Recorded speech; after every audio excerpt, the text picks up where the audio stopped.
War Skull here. Says President Trump delivers address after Iran strikes. What is going on? Hold up. Something ain't right here. Oh, it's good. All right, let's check this and see what they got to say. That the United States has bombed 3 nuclear sites in Iran. CBS is reporting 6 B-2 stealth fighters dropped 30,000-pound bunker buster bombs on at least one of those sites, the very first time that weapon has been used in combat. Today, it was to destroy an underground nuclear facility about 60 miles southeast of Tehran. The president said that all American planes are safely now out of Iranian airspace. These American strikes are in support of a war that Israel launched on Iran 9 days ago. We know tonight that the Israeli prime minister has spoken to the president, thanked him, and congratulated him on the strikes. I gotta see the live video of these bunker busters in action. What the hell? We are awaiting word now from the President of the United States himself, who is expected to address the nation from the White House. As we await him taking the podium, I want to go to our White House correspondent, Weijia Jiang. Weijia, we know that the president returned to the White House in the 5 o'clock hour, around 6 p.m. He had a national security briefing. What do we know about what was going on at that period of time? Margaret, that's right. He was in his golf club in Bedminster, New Jersey, but came back. If you're here in Phoenix, right now we have an offer going on where we can get you a brand new, super efficient air conditioning and heating system, a system that's going to be able to do both. This evening, which was actually always the plan, even when he took off for that trip. And right beforehand, he said that Iran had at maximum 2 weeks to try to reach a diplomatic deal. There was no indication at that time that he was going to follow through with the strikes. You know, don't they usually tell us that they're going to war? They didn't say anything and they're dropping these bunker busters down. I gotta see the videos when those come out. It's gonna be amazing. But of course, that quickly changed. We see the president now. The U.S. military carried out massive precision strikes on the 3 key nuclear facilities in the Iranian regime: Fordow, Natanz, and Esfahan. Everybody heard those names for years as they built this horribly destructive enterprise. Our objective was the destruction of Iran's nuclear enrichment capacity and a stop to the nuclear threat posed by the world's #1 state sponsor of terror. Tonight, I can report to the world that the strikes were a spectacular military success. Iran's key nuclear enrichment facilities have been completely and totally obliterated. Yeah, tell us you're going to war. The bully of the Middle East must now make peace. If they do not, future attacks will be far greater and a lot easier. For 40 years, Iran has been saying death to America, death to Israel. They have been killing our people, blowing off their arms, blowing off their legs with roadside bombs. That was their specialty. We lost over 1,000 people, and hundreds of thousands throughout the Middle East and around the world have died as a direct result of their hate. In particular, so many were killed by their general, Qasem Soleimani. I decided a long time ago that I would not let this happen. It will not continue. I want to thank and congratulate Prime Minister Bibi Netanyahu. So is there going to be a regime change too? It's going to be interesting to see. We worked as a team like perhaps no team has ever worked before. And we've gone a long way to erasing this horrible threat to Israel. I want to thank the Israeli military for the wonderful job they've done. And most importantly, I want to congratulate the great American patriots who flew those magnificent machines tonight, and all of the United States military on an operation the likes of which the world has not seen in many, many decades. Hopefully, we will no longer need their services in this capacity. I hope that's so. I also want to congratulate the chairman of the Joint Chiefs of Staff, General Dan Raisin Kane, spectacular general, and all of the brilliant military minds involved in this attack. With all of that being said, this cannot continue. There will be either peace or there will be tragedy for Iran far greater than we have witnessed over the last 8 days. Remember, there are many targets left. Tonight's was the most difficult of them all, by far, and perhaps the most lethal.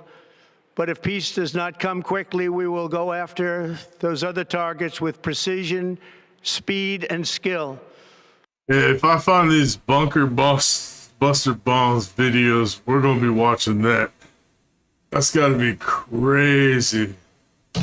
Most of them can be taken out in a matter of minutes. There's no military in the world that could have done what we did tonight, not even close. There has never been a military that could do what took place just a little while ago. Tomorrow, General Kane, Secretary of Defense, Pete Hegseth will have a press conference at 8 a.m. at the Pentagon. And I want to just thank everybody, and in particular, God. I want to just say we love you, God, and we love our great military. Protect them. God bless the Middle East. God bless Israel. And God bless America. Thank you very much. Thank you. God bless. Amen. That's freaking crazy. So, I also want to... President of the United States walking away from the podium there where he had been flanked by the Secretary of State and National Security Advisor Marco Rubio, along with Secretary of Defense and his Vice President, announcing and congratulating the military on what he called spectacular military success in these strikes that were carried out inside Iran earlier today. He said the sites were, quote, completely obliterated. Now, he did seem in those remarks not to completely close the door on further military action. He thanked the U.S. military and said that he hopes that their services won't be needed again. You know, what's weird about it, too, is they're just saying that the bunker bombs aren't going to do it and they're going to need to drop nukes. But then they just said they did the bunker bombs. Interesting. And he said all of this was meant to erase the nuclear threat posed by Iran. To be clear, U.S. intelligence assessment has been that Iran was not yet building a nuclear weapon, but that they had been enriching nuclear fuel at worrisome levels. The international community had high degree of outcry on that point. Just a few weeks ago in Vienna, you had the Israeli strikes come the following day after that, in the midst of what had been a diplomatic effort by President Trump and his envoy, Steve Witkoff, to negotiate with Iran to get them to limit their nuclear program. Those did not result in an agreement, though up until today, I am told, the U.S. was trying to reach out. Yet, just a few hours ago, we saw these strikes carried out. I want to go over to the Pentagon now, where our Charlie D'Agata is. And apparently, Charlie, you'll be there early tomorrow, since the president just said there will be an 8 a.m. Pentagon press conference where he will detail these strikes. The Secretary of Defense will. What do we know at this hour? I know Iran is acknowledging and saying that these strikes happened, but that it will not end their nuclear program. Yeah, well, Margaret, we await that briefing tomorrow. We have had very few briefings here at the Pentagon, so it'll be interesting to see how much detail is shared there. But as it was already shared, 6 bunkers. You know, what's weird is they said they struck one, and there's still another one. And then in the title here it says U.S. launches strikes on 3 Iranian nuclear sites. So what's the truth? Who knows? I want to see the bombs in action. Where's that footage? Busters on Fordow. That would have meant at least 3 of the B-2 bombers that we've already discussed, where they came from, when they were deployed. We were talking earlier today about whether they went from Whiteman, whether they were going to Guam. Maybe it was a head pump, maybe it was a head shake of where this was going to go and when it was going to happen. Something Those planes like are sweet. 30 Tomahawk missiles at 2 other sites there. They've been called massive precision strikes. I think what we need to know, and I'm not sure whether that is knowable at this point, is how damaging that was if the White House is to be believed, whether it crippled and entirely took out Iran's nuclear capabilities at Fordow, Natanz, and Safran. He's calling it a spectacular success. But the other thing we need to be concerned about now is he mentioned when he took out Qassem, or the assassination of Qassem Soleimani when he was president. And we saw the retaliation then across multiple American targets. There are 40,000 U.S. service members spread throughout the Middle East, and they have come under attack before. And we've already known, even leading up to this, because it was always a what if, but leading up to where we are now, we've been speaking to people here at the Pentagon, DOD, saying if there is an Iranian retaliation, how are we postured? How is the United States postured to defend against that? There are multiple. In fact, I can't remember how many times or how the last time we've seen this many military assets flooded into that area in order to defend against a possible Iranian retaliation to protect U.S. forces there. No doubt that force posture has been really built up in these past few days. At the same time, it was just this morning that we heard the U.S. ambassador to Israel, Mike Huckabee, announce with detail for the very first time how Americans in Israel could actually safely get out. The U.S. government brought about 70 of them by plane to Greece. That's nice. You never announced to the American people you're going to war, though. No one told us it. Oh, they said, oh, you got 2 weeks and we'll figure out what we're going to do. No, they already bombed them. They tell us nothing. Evacuating them from the area. The airspace over Israel has been closed for days, so it has made it hard for people to leave if they wanted to, because there has been this back and forth with Iran's retaliation against Israel, some of those missiles piercing their defenses, those U.S.-provided defenses in many ways. And I know it has been remarkable, Charlie, that whether we're talking to current or former officials, they all seem to say it's amazing we haven't yet seen retaliation. We haven't yet seen a strike against a U.S. base or U.S. assets. Now that the United States has entered this conflict in this way, that may change. And I've no doubt that there is a bracing for what could be coming next. Well, I guess we'll see if Russia holds their promises. America waits. Spoke to some diplomats in the region just within the past hour, and I was told there wasn't much of a heads up given to some of our allies there. Just to remind people, Charlie spoke about 40,000 U.S. military personnel in that region of the world. The fourth largest military installation America has in the world is in Kuwait, very close there to Iran. Very significant naval assets in Bahrain.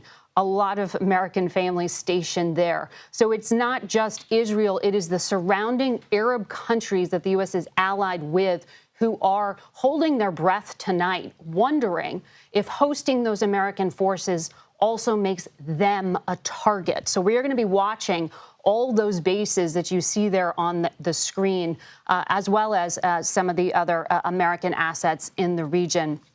I also just want to acknowledge here that while the president has been saying this was a successful strike, we don't yet know what the end game is here. We don't know that from the United States, and we don't know that from the nation of Israel either.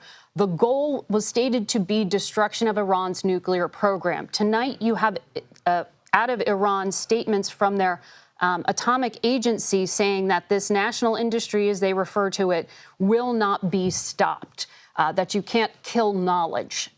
There have been, of course, assassinations of nuclear scientists, as we know. We want to go now on the phone. We are joined by General Frank McKenzie, who was the combatant commander there in the Middle East for so many years. General McKenzie.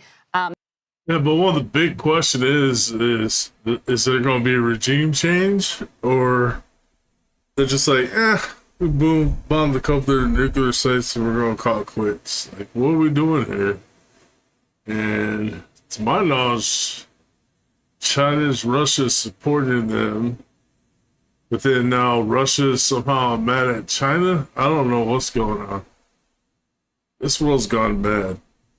I hope you can hear me now. I know you have literally gamed out this scenario for years when you were in the job. What are those U.S. military families? What are those soldiers and naval men? What are they bracing for tonight? What should we expect with the light of day?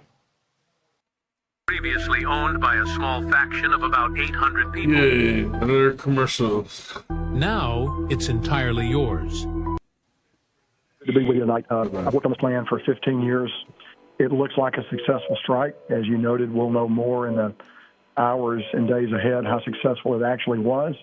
But what the Central Command commander right now is most concerned about is the possible Iranian response. What's it going to be? What are they going to do?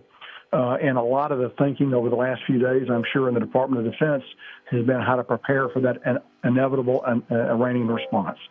And so we flowed forces in. We'll be ready for it. I'm not even worried about the Iranians. I'm more worried about what Russia's going to do at this point. Iranians run out of bombs. What we want to do is avoid a significant loss of American life that would then push us up the escalatory ladder. So we want to save the Iranians from themselves. We want to maintain balance in the region if we can. And that's what the CENTCOM commander is going to be working on right now. I would also note that Iran is gravely weakened as a result of their exchanges with Israel. Man, look at that beautiful bomber right there. Such a beautiful bomber. Over the past few weeks, and in fact over the last year or so. So this is a very significant thing to bear in mind as we look at what the Iranians might do in response. The final thing I will say is this. The Iranians have held all the lower cards on the escalation ladder. But the simple fact is this. We hold all the higher cards on the escalation ladder, as does Israel, and the Iranians know that. Well, General, to that point, I was speaking to an Iran analyst just a day ago who described this regime as homicidal but not suicidal, meaning they would restrain themselves from a head-to-head conflict with the United States. As you just pointed out, they are in such a weakened position because of the conflict over the past year or more. Does that had to have factored in to the calculation tonight? Do you think President Trump is being overconfident if he thinks this is one and done? I think President Trump actually has unique and powerful credibility on this issue. He noted the strike on Qasem Soleimani, which I really believe was the correct action at the time. I was responsible for carrying out his orders on that strike and really began the arc of the trajectory that has taken us to this point where Iran is on their back foot and in growth. I kind of feel like Israel just gave him. He just gave Israel what they wanted, basically. In a very grave danger of even surviving as a state. So I think that's something to understand as we take a look at it. I think we should remember that the primary goal of Iranian statecraft is preservation of the regime.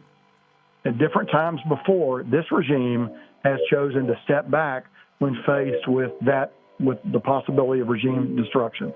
I think they're rapidly approaching that point right now, and I think this measurably moves us forward to that end. We have learned here at CBS that there was some advance notice